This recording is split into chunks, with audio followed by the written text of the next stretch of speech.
தமிழ்நாட்டில் சுயமரியாதை இயக்கத்தை ஆரம்பித்தவர் யார்? இப்படி ஒரு கேள்வி ஐஏஎஸ். அவனே பதில் கொடுக்குறான்.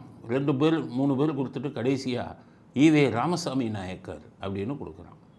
ஆக மத்திய மாநில அரசாங்கம் தான் ஈவே ராவுக்கும் கருணாநிதிக்கும் துதிபாடுறான்னா, மத்திய அரசாங்கம் ஐஏஎஸ்லேயே ஈவே ராவுக்கு துதிபாட ஆரம்பிச்சிருக்கான். இது ஒரு கேள்வியா? நான் என்ன கேட்குறேன், சுயமரியாதை இயக்கத்தை ஆரம்பித்தவர் யாருன்னு கேள்வி கேட்குறவனுக்கு தான் நான் அந்த கேள்வியை கேட்குறேன். அது ஸ்டாலினாக இருந்தாலும் சரி, அங்கே மத்திய அரசாங்கம் யாராக இருந்தாலும் சரி, சுயமரியாதை இயக்கம்னு ஒன்றெல்லாம் ஆரம்பிக்கலை தமிழ்நாட்டில். மக்கள் நல்லா புரிஞ்சுக்கங்க.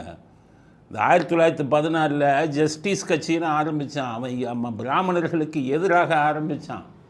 வெள்ளைக்காரன் பார்த்தான், என்னடா அவன் ஒரு கட்சி ஆரம்பிச்சிருக்கானேன்னு அவனெல்லாம் கூப்பிட்டு நான் சொல்கிறபடி கேட்பையா, ஜாலியாக அடிப்பையான்னா, தோப்புக்கல்லாம் 10 போடுன்னா நான் 100 போடுறேன்னா ஜஸ்டிஸ் கட்சிக்காரன். அவங்களையே சீஃப் மினிஸ்டர் இதெல்லாம் ஆக்கி வெள்ளைக்காரன் பொம்மையாக வைத்து கொண்டான். அதாவது காங்கிரஸ்காரனுக்கு சுதந்திரம் கொடுக்கக்கூடாது, காங்கிரஸுக்கு போராடும் தலைவனுக்கு கொடுக்கக்கூடாதுன்னு இந்த பணக்கார குரூப்பெல்லாம் வச்சுக்கிட்டான். அதில் போய் சேர்ந்தவர் தான் இந்த ஈவேரா சேர்ந்ததுக்கப்புறம் அதிலிருந்து விலகி திராவிடர் கழகம்னு ஆரம்பித்தார். சுயமரியாதை இயக்கம்னு இருந்தாலும் எப்போவுமே ஆரம்பிக்கலை. திராவிடர் கழகம்னு ஒரு அரசியல் கட்சி ஆரம்பித்தார். அந்த அரசியல் கட்சி என்ன பண்ணாங்க, சாமியை செருப்பால் அடித்தான், பிராமினா பாப்பான்னா பூநூலாக அறுத்தான், உருப்படியாக என்ன செஞ்சான், பிள்ளையார் சிலைக்கு இதை போட்டான். இதுதான் அதான் நம்ம தமிழ்நாட்டின் சுயமரியாதையை கெடுத்ததே அந்த ஈவேரா தீக்காவை ஆரம்பிச்சு. 73 வயதில் திருமணம் செய்வது தமிழர்களின் சுயமரியாதையா?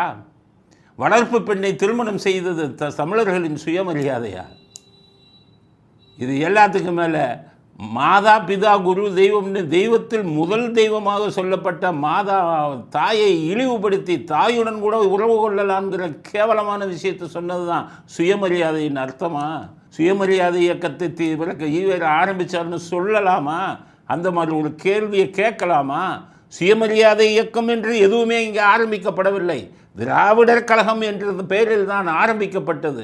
அந்த திராவிடர் கழகமும் கடவுள்களை செருப்பால் அடித்து என்னென்ன தவறான வழிகளோ அத்தனையும் நாட்டுக்கு கற்பித்தார்கள்.